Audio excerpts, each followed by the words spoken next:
And welcome everyone to the Schemel Forum's first World Affairs Luncheon Seminar of the fall semester. And thanks to our sponsor, Munley Law. I'm thrilled to see all of you here. And I want to say before I go into my intro that how many of you see us on television? Good. I think, well, that, multiply that by many, many people, because I think we have to have a new Schemel remote, because so many people who can't come to our programs see us, especially insomniacs, see us.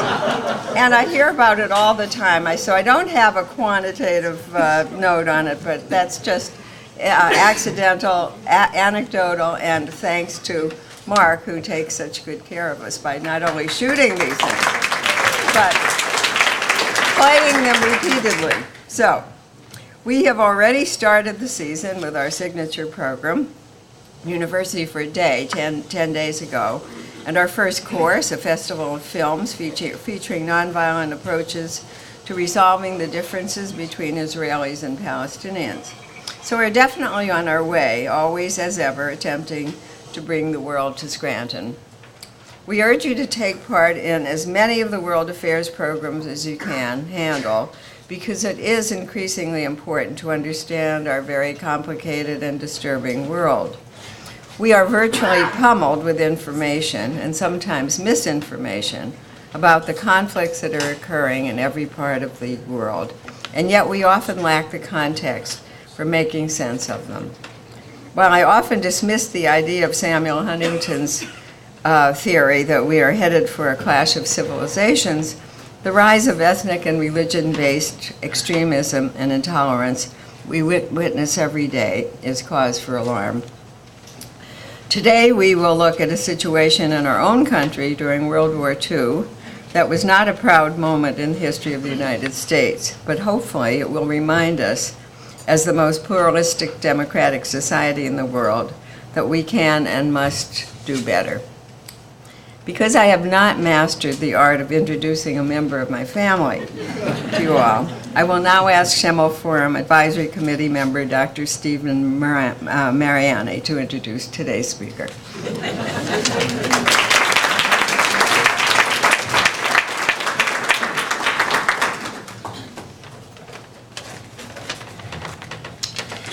Good afternoon and welcome to our Schemel Luncheon. Today we are going to hear about the internment of Japanese and Japanese American citizens in the United States during World War II. We are fortunate to have as our guest speaker, attorney Morey Myers. It's fitting that Morey speak on this topic of civil rights, having been involved years ago as a lawyer in the fight for social justice and civil rights, and more recently as an educator on this topic. Sandra and I have talked about Morey's work in the Deep South during the civil rights movement of the 1960s, leaving his family behind to go help. He has also been a civil servant working in the former Governor Robert Casey's administration. More recently, he has taught several Schemel courses and given multiple lectures on various legal issues, including the Federalist Papers, the Constitution, Supreme Court decisions on race and religion, and Abraham Lincoln's struggles with emancipation. His classes and lectures have been, in my experience, consistently the most popular and well attended because he is such a gifted teacher and speaker. Morey teaches from original sources, develops the topic logically, and asks and answers questions that probe a student's mind and hold a student's attention. He is a well-respected teacher and legal scholar, a true gentleman, and to my great fortune, a good friend, whom I'm proud to introduce. It gives me great pleasure to introduce today our speaker, Morey Myers, whose topic is Japanese Internment, a Shameful Ghost That Still Haunts Us. Morey.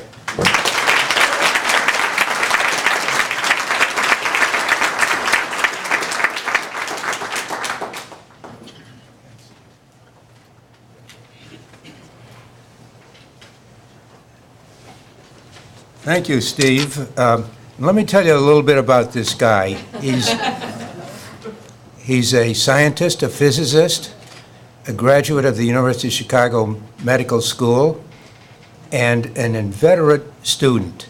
And he's now teaching at the Commonwealth Medical College. So, Steve, it's a great honor to be introduced by you. Thank you so much. I see up on the screen here, it says, "A shameful ghost that still haunts us." I don't think that's entirely accurate, because I think preferably should say a shameful ghost that should haunt us. I don't think any of us in this room are really haunted on a regular basis about the most egregious act in terms of national legislation in the history of this country. And why do I say that? I say that for the first and only time in our history, the United States enacted racial legislation. And you say, well, wait a minute, isn't there other practices that took place? Yeah, sure, the states had Jim Crow laws.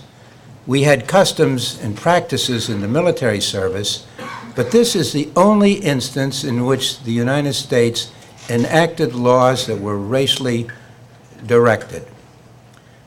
So, let's go back to December 7th, 1941.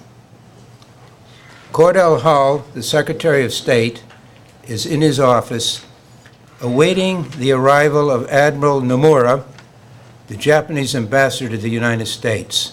It's 1 o'clock in the afternoon. Admiral Nomura, who was known to be very prompt and also a friend of the United States, having a long history of involvement.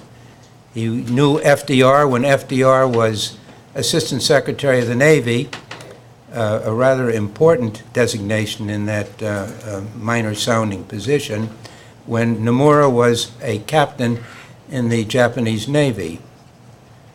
Nomura didn't show at 1 o'clock. Shortly after that, Roosevelt calls Hull and says, Pearl Harbor has been attacked. When Nomura comes, get rid of him. Nomura came about 45 minutes later. It appears that he was not aware that the Japanese had planned to attack the United States, or that he even knew that it in fact had happened. And why was he coming? Because 10 days before, Secretary Cordell Hull had sent a series of notes to Nomura indicating what the demands were of the United States. It was clear war was imminent. And they were lengthy demands, of which principally they were to get out of China, which Japan had invaded in the 30s, and secondly, repudiate your agreement with Mussolini's Italy and Hitler's Germany. It was clear Japan was not going to do that, and the reason for the delay of Nomura was he was translating from his sources in Tokyo to present to Hull. Now, Roosevelt had been asked just on December 2nd, 5 days before Pearl Harbor, a man by the name of John Franklin Carter, an advisor to Roosevelt, said, when do you think war will come with Japan? He said, within a week to 10 days at the most. A man by the name of Homer Leah, an adventurer, an author, a military figure, wrote a book called Valor of Ignorant, in which he said, Pearl Harbor will be attacked. Maybe the west coast of the United States will be. That book was written in 1909.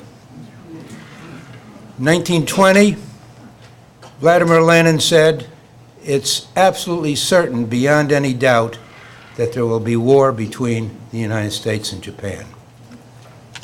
Why? What was this half century of tension that made it so inevitable that we would ultimately go to conflict? Well, let's go back to the gold rush of 1849. Chinese came to this country hopeful to gather as much as $400, go back to China, pay off their debts, and buy a home. And how were they treated here? In 1854, the California Supreme Court had before it a murder case in which there were 3 Chinese eyewitnesses to a Caucasian committing murder. The Supreme Court of California said, no Chinese person can testify for or on behalf, for or against a Caucasian. The source for that was that the California law said that no black or Indian could testify. And the Supreme Court of California in 1854 said, Orientals, it doesn't say Caucasian, they're all alike, it says black, that's good enough for us, can't testify. That meant that if you saw your mother or wife or daughter being raped, you couldn't testify. And this gave rise to the popular slogan, which I haven't heard too recently, you don't stand a Chinaman's chance. But the Chinese continued to come. In 1869, in the transcontinental railroad construction, Chinese came, and they moved, after the completion of the railroad, to the West Coast, principally to the cities of San Francisco, Los Angeles, Portland, and Seattle. And in 1882, we enacted the Chinese Exclusion Act, which prohibited Chinese from becoming citizens of the United States. It was reenacted every 10 years until 1943, when we suddenly became allies of Chiang Kai-shek when Japan had invaded China.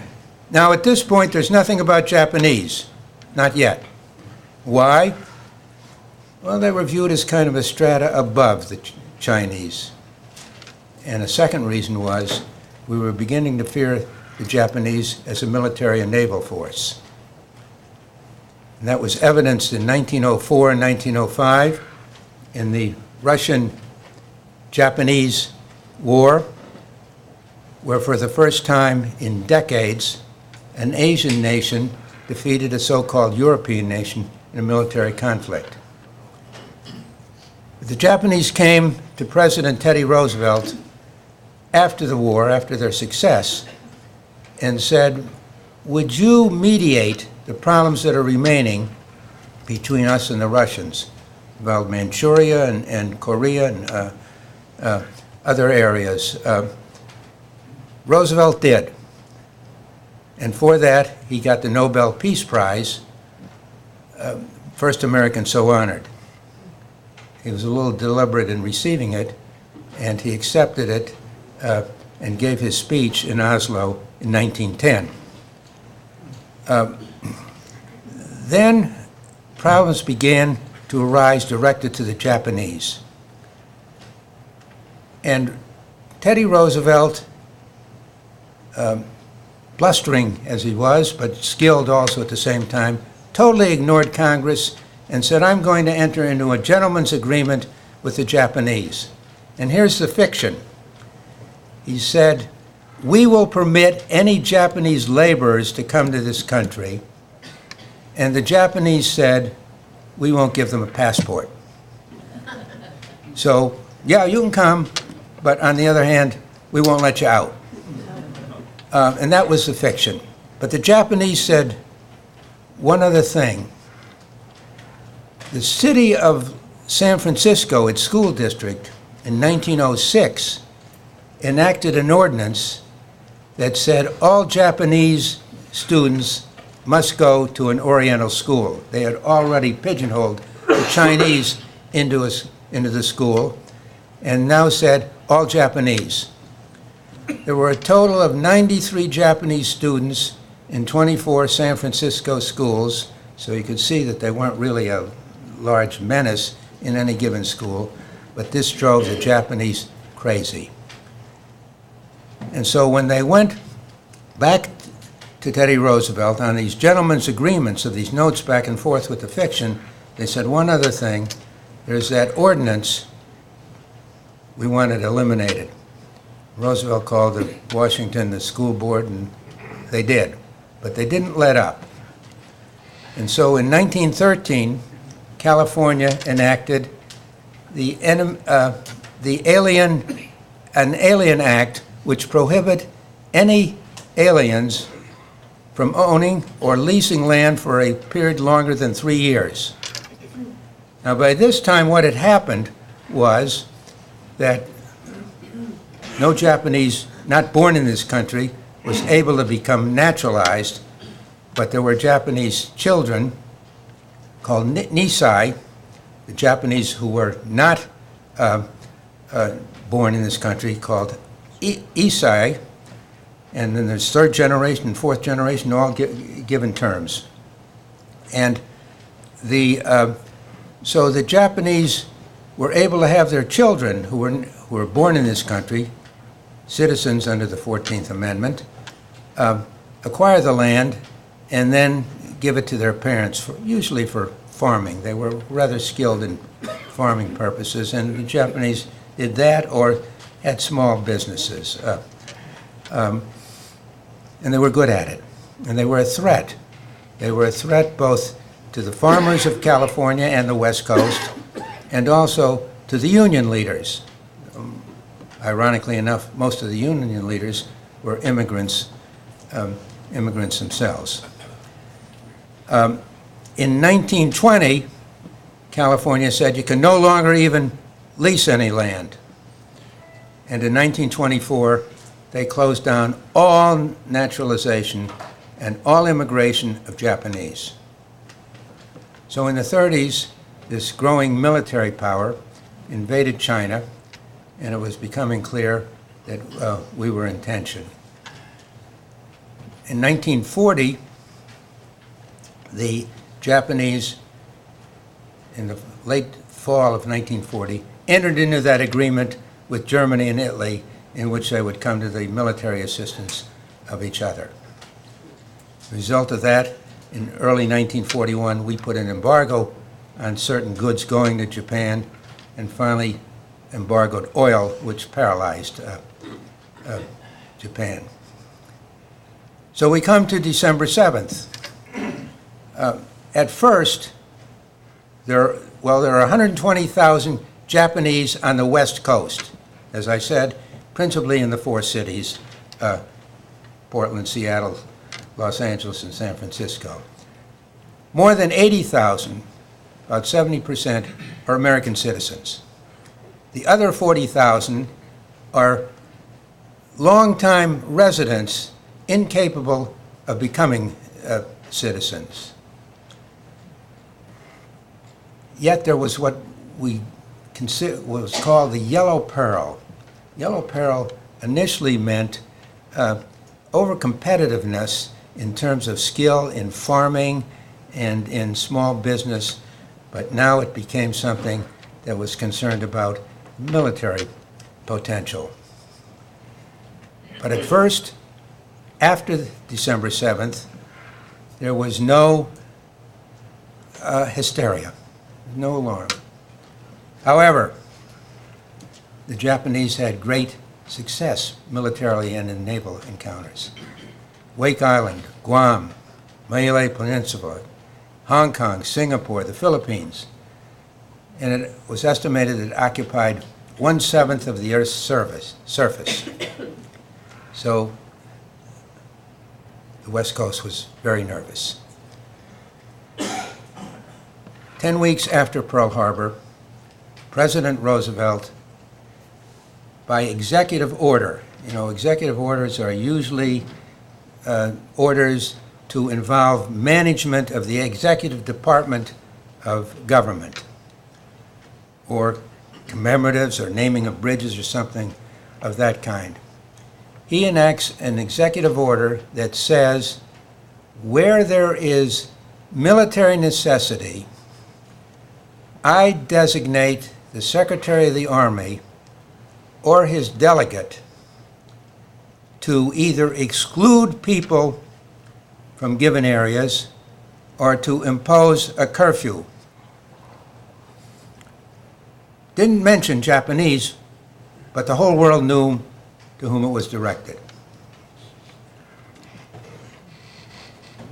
Out on the West, the Secretary of War at the time was Henry Stimson, not a man known to be friendly to foreigners, and particularly Japanese. But his delegate on the West Coast, his military commander, was Lieutenant General John DeWitt. Lieutenant General DeWitt, I think it's fair to say, was a racist through and through. He testified before Congress that a Jap is a Jap. He gave a public statement that said the menace of the Japanese is such that it will never be solved until they're off the face of the map. DeWitt at first thought he could remove the Japanese from the West Coast in a voluntary approach. It was absurd. Japanese weren't going to do it. The governors from adjoining states all protested and said, what is this? We're going to be a dumping ground? And so he then enacted resolutions that said you have to do it. A month after Roosevelt signed this executive order, 9066, it was realized that it does not impose a criminal penalty. So the Congress quickly enacted legislation that made a federal crime to violate the order, which meant that when you were told to leave an area and you didn't, you committed, or you didn't observe a curfew, you were committing a federal crime. So that's what happened, and then DeWitt went into action. Let me just show you here what DeWitt said. You'll see up here at the top it says, there's his notice that to all Japanese, and these were posted on telephone poles, door windows, and so forth. And DeWitt said, dated April 1st, you are to report to an assembly center when? By April 7th. 6 days. 6 days. To liquidate your business, sell your property, and when you come to the assembly center, bring only what you can carry. Bring your own linens, not a mattress, and bring your own clothing. No cars, just come, your entire family. You come to an assembly center, and what were these assembly centers? They were areas that had originally been fairgrounds or racetracks, and the people were quartered there while they were awaiting permanent relocation in the horses' stalls, living there. Then you went to relocation center. Relocation center, there were 10 of them in it. This shows some of them there. 2 in California, 2 in Arizona, 2 in Arkansas, 1 each in Colorado, Wyoming, Utah, and Idaho. And what were these? These were in very desolate areas. The temperature could be 120 degrees in the summer, well below 0 in the winter. And you were there. What was the charge? You were of Japanese ancestry. There was nothing else that you were told about except you being of your family having some ancestry of Japanese origins. You are relocated. These facilities that were put up quickly. You were given a single room, about 300 square feet, in which your entire family was there. There was no privacy, separated by tar-covered walls. Nothing else in the room except beds.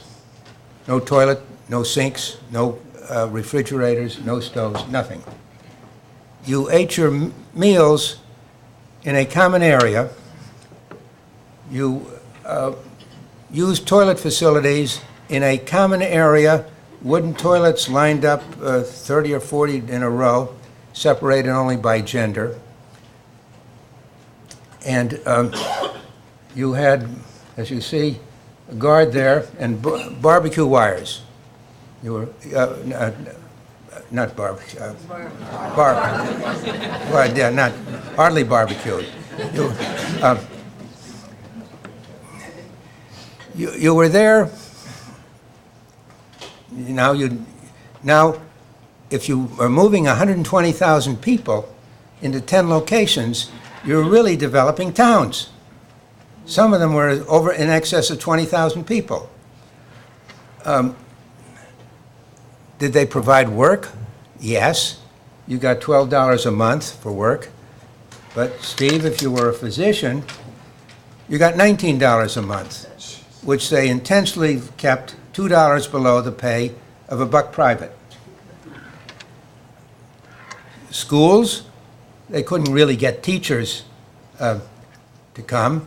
Who was going to go to these desolate areas and do this? Facilities, if they didn't have typewriters for the kids to learn how to type, they had blocks with letters on them. Now, during this time, something happened in a naval warfare.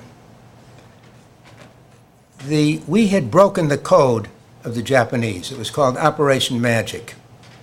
And Operation Magic gave us the information that the Japanese were going to attack. 3 possibilities, it was determined. One was Pearl Harbor again, one was the West Coast, and one was Midway. A small island, but very strategic placed between 2 countries. The code that they broke said, we're going to attack AF. They couldn't determine what AF was. Admiral Chester Nimitz believed that it was Midway. And so he said, here's what we'll do. We'll send out a message which we will intentionally arrange to be intercepted by the Japanese. And it will say, Midway has a water shortage, come help us. The Japanese intercepted that message and then sent their communiques to their people, which we intercepted, which said, AF has a water shortage, proceed. The Battle of Midway took place. We were very successful. We wiped out 4 aircraft carriers. If we had guessed wrong and they had attacked someplace else, it would have been uncertain what the result would have been. But with Midway, the naval forces of Japan really knocked out and incapable of accomplishing a challenge to our West Coast. It was reason at that time to say, let's call it quits in terms of our incarceration.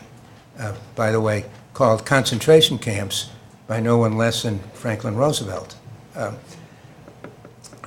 But we went on. Now, were there public figures that were commenting on this? Yes.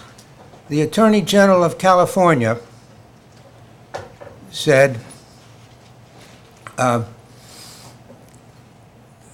understand that there's been no national sabotage by any Japanese, and there was none. There was no sabotage by any Japanese. There had been sabotage, but not by Japanese. And he said, what that proves to me is that there's a conspiracy to commit sabotage. Some inverse, reverse reasoning that because there's no sabotage, it is. The Attorney General later became governor of California, and you'll be surprised to hear that the name of that Attorney General and the governor was Earl Warren. he later regretted very much what he did and made efforts to apologize for it. Many other public figures did not. So that in 1943, the Japanese in the relocation centers were permitted to enlist in the Army. However, while they were in the camp, they were given questionnaires, every 28 questions. Question 27 was, are you willing, those of you who are of military age, males of military age, willing to serve in the United States Armed Forces? Japanese young men were confounded by this. They said, here we are, we're in this concentration camp, only because, and now they're asking us, are we willing to serve? In spite of that, more than 95% said yes. The second question that they asked, second troublesome question, or more troublesome, was, are you willing to announce allegiance to the United States and repudiate your allegiance to the emperor, which meant repudiating allegiance to Japan? This was very troublesome, particularly to those legal residents who were not citizens of the United States, who said, wait a minute, we're citizens of Japan. If we renounce our citizenship, we're stateless. We're nobody. And furthermore, all said, regardless of the outcome of the war, if whether Japan wins or the United States wins, it's very possible that we'll be deported. This extreme action has no limits. And if we're deported, we will be deported to Japan, and Japan will say, well, you repudiated your allegiance to our country, and again, we'll be in trouble. In spite of that, again, over 95% did that. Now, what happened in terms of any of those who protested? Well, there are two that I'll reference. One was Gordon Hibachi. He was a graduate student at the University of Washington in Seattle, and he didn't go when they said, go out. And they had this bizarre position, you have to go, but if you're here and you don't observe a curfew, you're in violation. So Hibachi is shuttling back and forth to make sure he's in his quarters by 8 o'clock at night to not violate the curfew. And he said, what am I doing? He goes to the FBI and he says, let me tell you, here's where I am. And they said, what? You shouldn't be here. So he's charged in 2 counts. One, he didn't observe the exclusion, and 2, he didn't observe the curfew. He's tried and he's convicted. Next defendant, Fred Korematsu, he lived outside of San Francisco, and he took off when his exclusion order came in, but then he came back. In the meantime, he attempted to have his facial characteristics altered, and the doctor who did the job, obviously it wasn't Steve Mariani or Gino Morey, botched it. No result. So he's standing on a corner and everybody identifies him. He's arrested and he's convicted. Up goes the cases and they end up in the Supreme Court of the United States. The Supreme Court of the United States is very nervous and says, well, Hibachi, he had both an exclusion and a curfew. Curfew's a little easier to deal with. We'll take him. And the decision, there was one justice who was really resistant. That was Justice Frank Murphy. He'd been the governor of Michigan. And he said, this is all racial in nature. They persuaded him to go along. So he wrote a concurring opinion that was really a dissenting opinion, and 9-0. Korematsu comes up a year later, because they had sent that back down, and it comes up. And now, here's something very compelling. The Solicitor General of the United States, Charles Fahey, was told by people in the Justice Department that there have been reports that have been verified that show there is no menace to the Japanese Americans. And furthermore, that what General DeWitt had said was Japanese Americans were sending signals to submarines offshore to alert them to strategic matters was completely untrue. Fahey's told this as he's preparing his brief in the Korematsu case. And he says, I'll ignore it. And they said, you can't do that. There's information. You're going to go before the Supreme Court of the United States and argue that there's a military necessity for this, and here we have a report of our own government that is saying that's not true. Shouldn't the court at least have that information before it while it's making the judgment on that? No. And he went before the court. In the court, he argued military necessity. But by this time, a few other justices, one was Owen Roberts from Philadelphia, who when he retired from the Supreme Court became the dean of the University of Pennsylvania Law School, and the other was Robert Jackson, and of course Frank Murphy. They dissented 6-3. 6-3. Now, this is in late 1944, and now they're saying, well, we think this problem is solving itself. So in 1945, 3.5 years later after they're interned, they're starting to release people to go somewhere. Most went back to the West Coast. Some went to New York, some to Chicago, some to Denver. But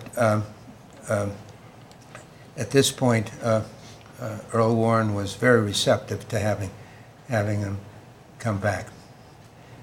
A young professor at Yale Law School, Gene Rostow, who later became the dean of the law school, wrote a lengthy law review article in 1945 talking about our worst military mistake, the incarceration of the Japanese.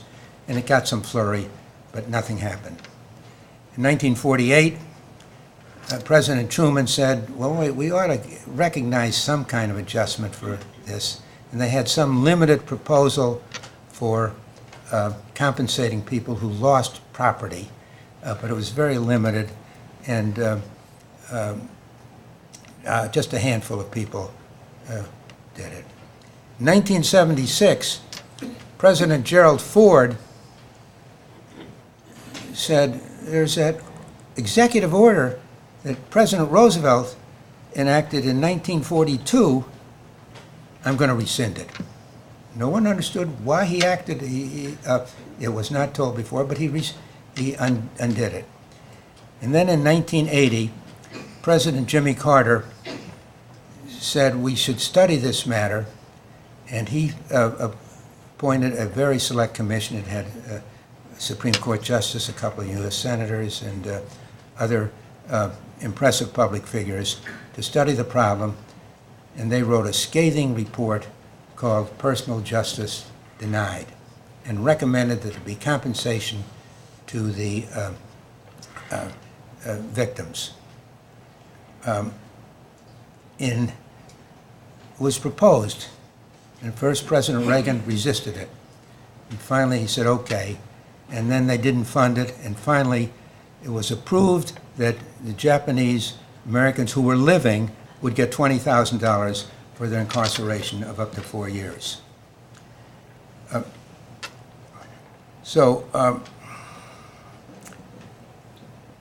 What has happened since then? Well, just yesterday, I talked with a man by the name of Neal Katyal. Neal Katyal was the Solicitor General of the United States just 2 years ago. And he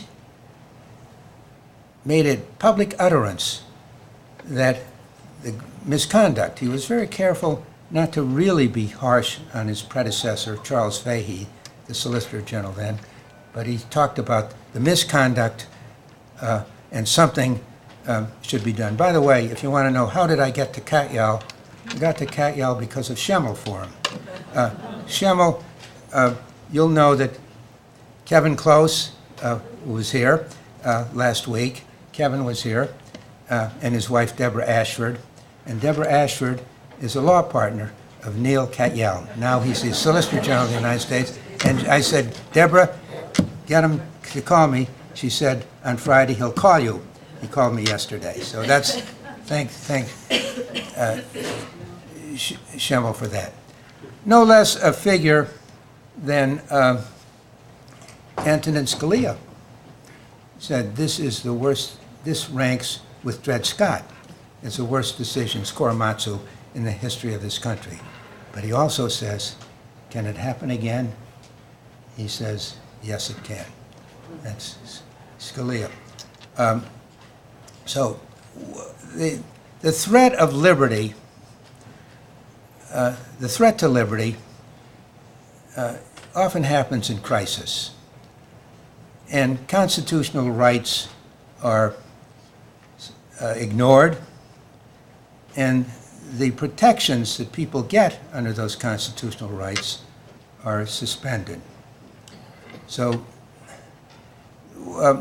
what can we say when we have these tensions? What we can say and predict is that it is likely that the three branches of government, executive, legislative, and judicial, bow to the will of the intemperate majorities in those kinds of tension periods, and that the impact is on the unpopular and the powerless.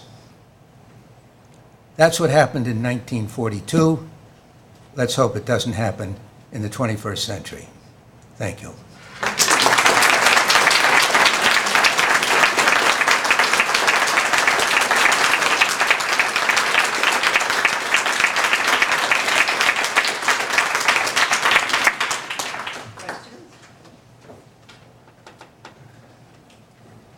Yeah, yes, Drew. Morey, can you contrast the treatment of German Americans at the same time? Yeah, German Americans, German and Italian Americans. Very simple in one sense, Drew, demographics. Here are 120,000 people, small number, with no political potency. There was not a single Japanese representative in the United States Congress, so they had no spokesman for them. Italian Americans and German Americans, millions of people with large support. As I was telling Steve before, Joe DiMaggio's parents were not citizens. Now, can you imagine putting Joe DiMaggio's parents in a concentration camp? So it was the kind of thing that they were too numerous, German Americans and Italian Americans, to have this massive thing. Were there selective things? You see, the report that came out when that Charles Fahey did not permit to be argued before the Supreme Court of the United States said, the number of Japanese who are potentially disloyal to the United States are very small, and we know who they are.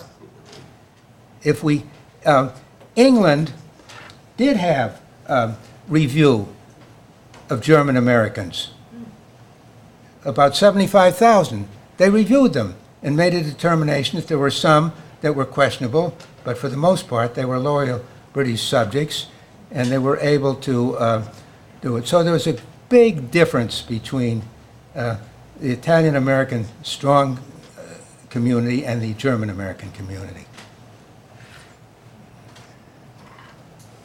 Yeah, Don?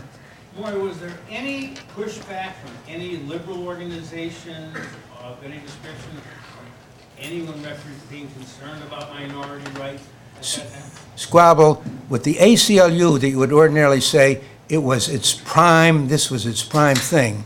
The ACLU, the national chapter, had such a sense of allegiance to FDR that it said, we're not going to get involved in that.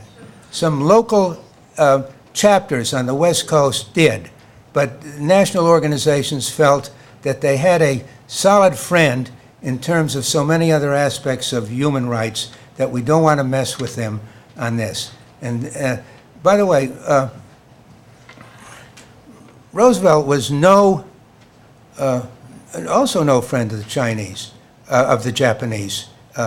He just felt they were not capable of being assimilated. One of the things that kept coming up in terms of the distinctions between German Americans and Italian Americans on the one hand, and Japanese and Americans on the other is, we can't tell the difference. We don't know who they are. And they utilize that as a stalking point to support it. But the national organizations deferred to Roosevelt. Yes. Ever an attempt to have the Japanese regain their homes and their businesses? Well, as I said, there was this program that they finally got $20,000 each. They did have what they called the alien property custodian, in which you put your personal property, your cars and so forth, into the custody of that, or you had neighbors or friends, but it was very unreliable, and the program really faltered. So they lost. They had to start all over.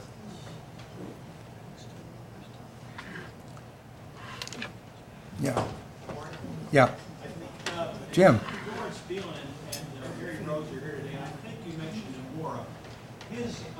Their great uncle, the night before the Pearl Harbor attack, had both Nomura and Karusha, the other, to have a party at their home. And they kept getting called to the telephone when what they called the WINS message was coming in from the embassy that they had to translate. They might want to have more to say on that, but Nomura was actually at their home in Washington. Yeah, wow, that's, yeah. Well, as I said, the indications are that Nomura did not know of the plans and did not know, in fact, of the attack.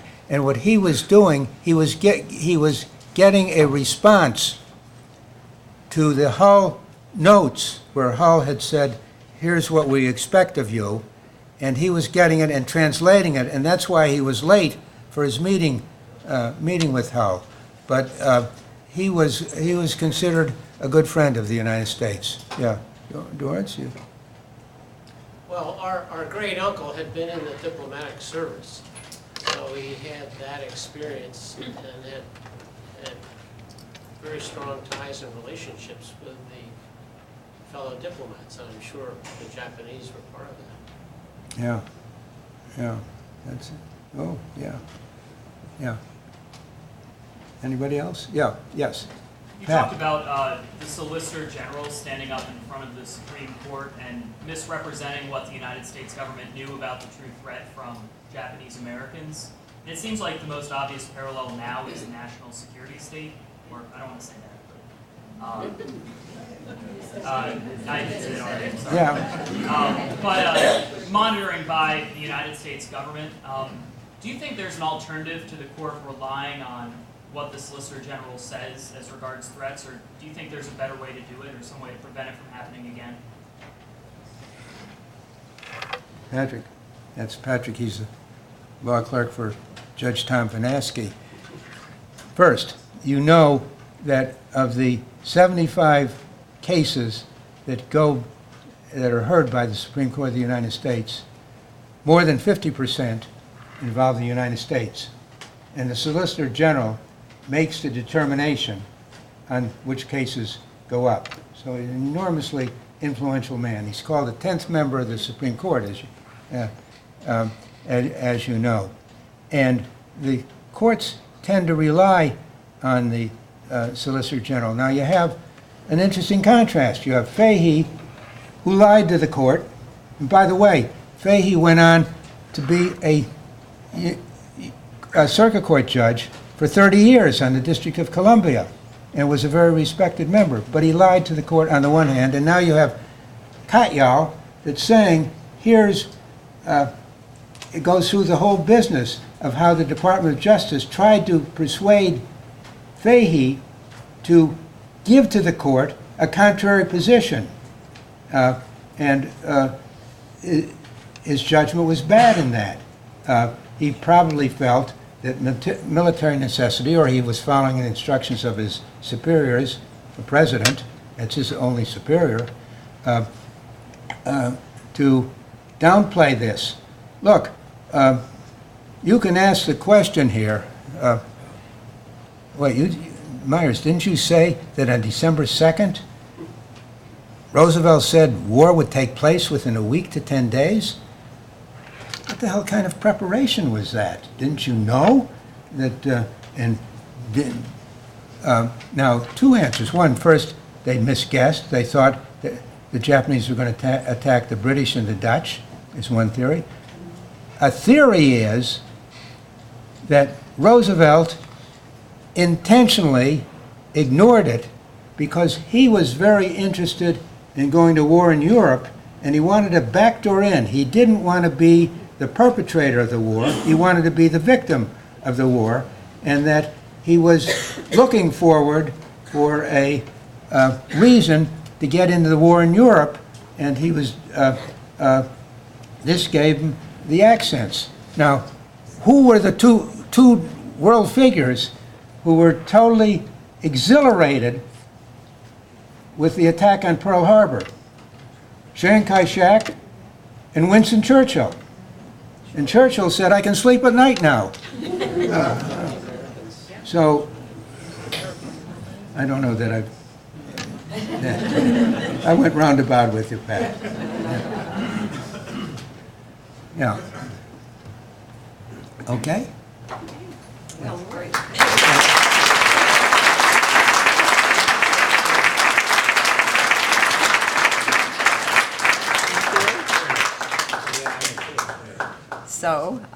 So goes our first program. The next luncheon, as you know, is on October 7th. That is Shibli Telhami from the University of Maryland. Should be very interesting. He's speaking on his book, The World Through Arab Eyes, particularly interesting at this time in history. So, thank you again for coming.